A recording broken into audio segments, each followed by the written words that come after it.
você aqui, em outra dimensão. Algumas atividades são cruciais para a economia mundial. Agricultura extensiva, extrativismo, mineração são alguns dos exemplos que não apenas geram riqueza, como também fortes impactos socioambientais. Uma economia de mercado que foca na lógica do crescimento pelo crescimento ameaça, consequentemente, todas as formas de vida do planeta.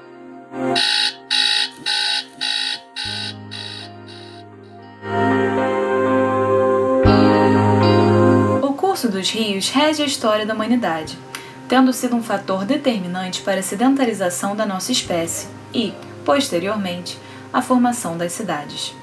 Seja para beber, para utilização na agricultura, para o deslocamento ou até com fins econômicos, as águas fluviais são, até hoje, imprescindíveis para o funcionamento da vida humana. Bom, para visualizar melhor, imagine um rio, um fluxo de água que irriga as áreas por onde passa. Florestas, fazendas, aldeias, vilarejos, cidades. Todos eles usando sua água para os mais variados fins. A questão é que determinados fins obedecem a interesses específicos. Animais precisam beber, plantações precisam ser irrigadas, empresas precisam se beneficiar dos recursos naturais para lucrar. Assim, para que essa exploração com fins lucrativos seja possível, é necessário restringir o acesso a esses bens naturais, que a princípio deveriam pertencer a toda uma coletividade. Num dia quente de verão, em 25 de janeiro de 2019, a barragem da mina de Córrego do Feijão, bairro rural de Brumadinho, se rompeu, transformando a comunidade e a bacia do rio Paraupeba num cemitério sem muros. Era a maior tragédia industrial, ambiental e social da história do Brasil acontecendo diante de nossos olhos. Hoje, mais de um ano depois, as famílias ainda lidam com a dor da perda dos 272 mortos, dos quais ainda há 11 desaparecidos, além de um impacto socioambiental sem precedentes. A lama tóxica percorreu mais de 300 quilômetros do rio Paraupeba, comprometendo toda a sua existência e o ecossistema por ele irrigado. O rompimento da barragem de Rejeitos de Brumadinho, longe de ser uma surpresa, era uma tragédia anunciada, segundo o relatório da Comissão Parlamentar de Inquérito instaurada pela Câmara de Deputados. São mais de 2.000 páginas, em que as diferentes versões sobre o crime são confrontadas e que servem de base para a denúncia do Ministério Público de Minas Gerais. A única surpresa verdadeira foi o silêncio das sirenes de segurança da barragem B1, em Brumadinho, na hora de seu rompimento.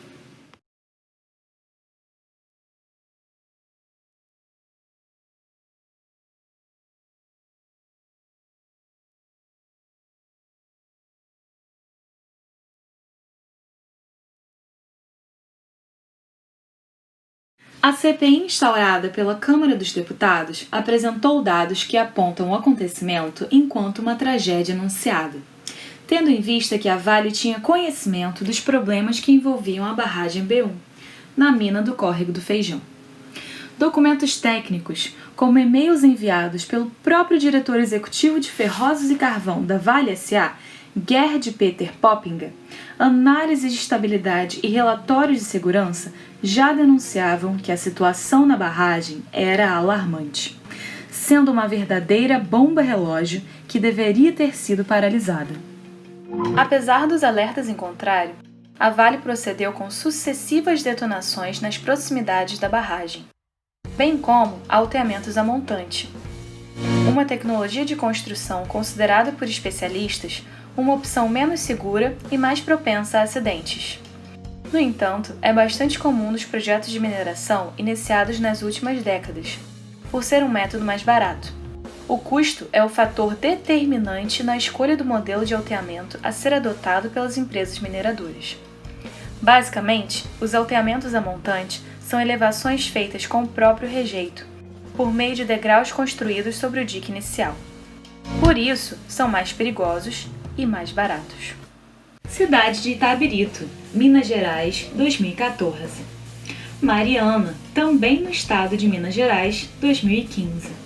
Barcarena, no Pará, 2018.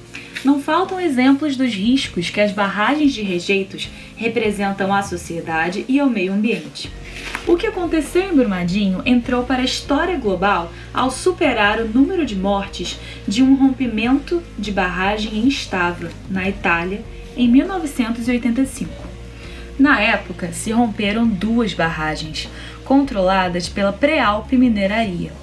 Essas barragens estavam localizadas acima de um vilarejo, matando 268 pessoas, destruindo 63 prédios e demolindo 8 pontes. Era o maior rompimento nos últimos 40 anos até então. Inclusive, em 2016, o Ministério Público Federal já reconhecia a imprevisibilidade das barragens alteadas a montante. O custo tem sido o fator principal nas decisões das empresas que optam pela utilização do método de ateamento a montante, sobrepujando os fatores técnicos e as evidências fáticas, em prejuízos à segurança e da estabilidade das estruturas de contenção, defendeu o Procurador da República Eduardo Henrique de Almeida Aguiar. Assim, as escolhas da Vale por ignorar o alto nível de periculosidade que esse modelo apresenta levaram o Ministério Público a denunciar sua cúpula enquanto responsável pelo crime socioambiental. Apesar de toda a propaganda midiática por parte da Vale que exalta ações de reparação ao crime, é importante lembrar que tais ações são fruto de determinações judiciais. Não há nada de forma voluntária. Tudo que ela tem feito foi determinado pela Justiça ou objeto de acordo dentro das ações já ajuizadas.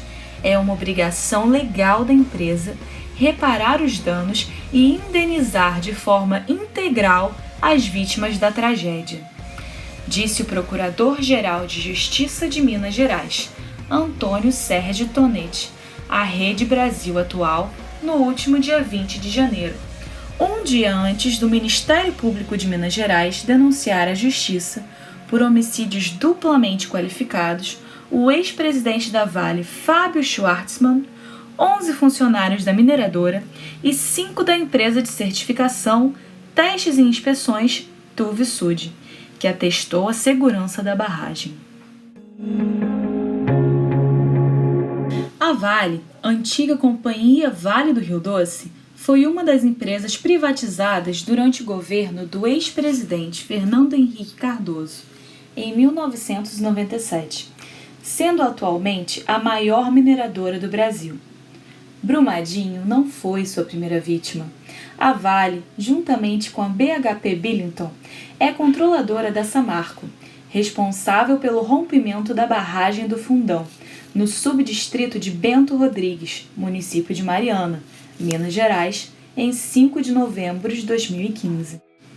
No último trimestre de 2018, pouco antes da tragédia, a empresa fechava em alta na Bolsa de Valores, chegando a tornar-se a mais valiosa na B3, a Bolsa Paulista. A mineradora quebrava recordes e o valor de suas ações ultrapassava outras gigantes do mercado brasileiro, como a Ambev. Em dezembro de 2018, durante a gestão de Fernando Pimentel, do PT, foi liberada pelo governo do estado, juntamente com o Ministério do Meio Ambiente, uma ampliação da Vale S.A., que aumentou a capacidade de mineração da mina do Córrego do Feijão em 88%. Como levantado pela matéria do The Intercept Brasil, o FONASC, Fórum Nacional da Sociedade Civil na Gestão de Bacias Hidrográficas, classificou a expansão como insanidade, pois havia diversos problemas relacionados a questões básicas, dentre eles a ausência de licenças prévias e delimitação da área a ser explorada, e diversos avisos de entidades de proteção ambiental e dos próprios moradores de Brumadinho de que a expansão tinha grande potencial devastador. Esse crescimento econômico, baseado na extração de recursos naturais com pouco ou nenhum processamento, tem nome: neoextrativismo. É assim que o ambientalista uruguaio e pesquisador do Centro Latino-Americano de Ecologia Social, Eduardo Gudinas, define esse modelo de desenvolvimento focado no crescimento econômico e baseado em 2 pilares: a apropriação de recursos naturais em redes produtivas pouco diversificadas e a inserção internacional subordinada a outros países, após nenhum ou quase nenhum processamento do bem exportado. Ou seja, o conceito normalmente se refere a atividades desenvolvidas sob controle direto do exterior e voltadas à exportação. A UNCTAD, Conferência das Nações Unidas sobre Comércio e Desenvolvimento, produziu um relatório em 2012, onde afirma que a participação de bens tipicamente extrativos, minérios e combustíveis na pauta de exportação brasileira subiu de 12% para 30% entre 2001 e 2011. Isso significa que a economia brasileira pouco diversificou suas redes produtivas e ainda se manteve subordinada ao interesse internacional. Concomitantemente à fase de expansão da exploração da mina do Córrego do Feijão pela Vale, os problemas referentes à barragem B1 já se apresentavam, sendo prontamente negligenciados. A gestão da Vale estava preocupada em obter taxas de lucro e valores de mercado cada vez mais altos, o modus operandi básico do sistema capitalista: acumular e expandir a qualquer custo.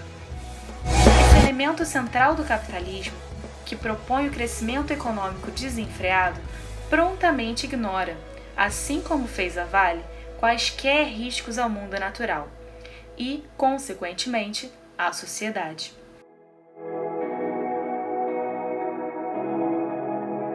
Para essa pergunta, Murray Bookchin, pensador estadunidense, tem uma resposta: é impossível.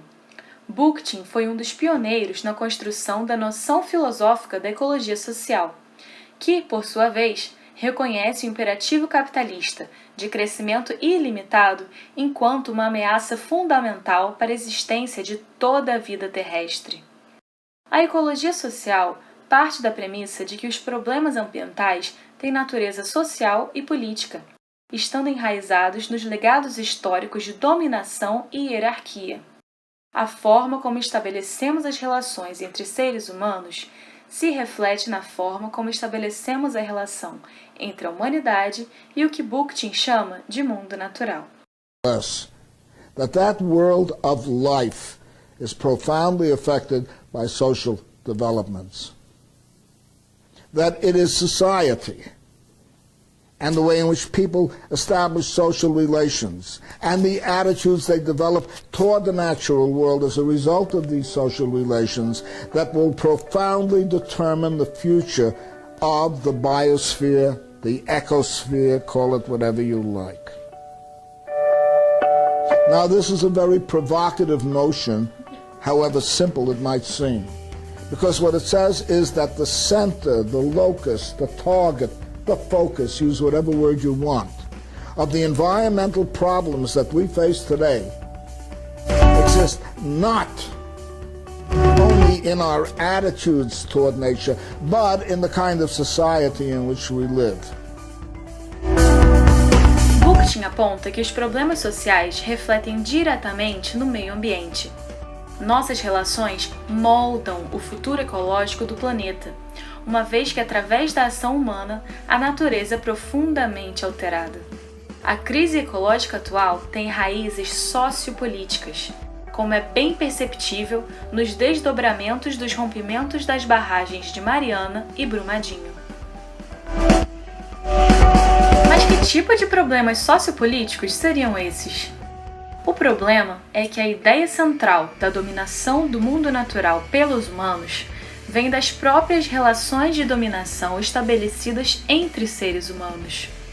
O sistema capitalista e a desigualdade social por ele gerada, o racismo, a desigualdade de gênero, a homofobia, a colonização e extermínio de povos originários.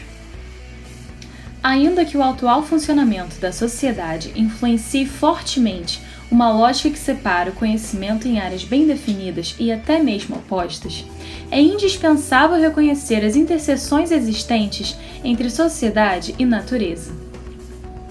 Agricultura, pecuária, mineração, expansão da malha rodoviária são algumas das atividades humanas que causam profundas marcas no mundo natural. Assim, não existe impacto ambiental que não seja também social. Essas atividades, tão caras ao modelo econômico vigente, tendo em vista o montante de riqueza que geram, são também parte do problema social. A maior parte da população trabalha e exploração, a menor parte, lucro e a riqueza produzidos. Diante do quadro catastrófico de dados levantados a respeito dos riscos envolvendo as barragens a montante, será que a comunidade local, caso tivesse soberania na decisão, optaria pelo estabelecimento da mineração? Chegamos então ao final da jornada de hoje. Se você gostou desse vídeo e quer descobrir outras dimensões com a gente, se inscreve no canal e segue o perfil da Dimensão A nas redes sociais. E não esqueçam de deixar o like. Vejo vocês na próxima dimensão.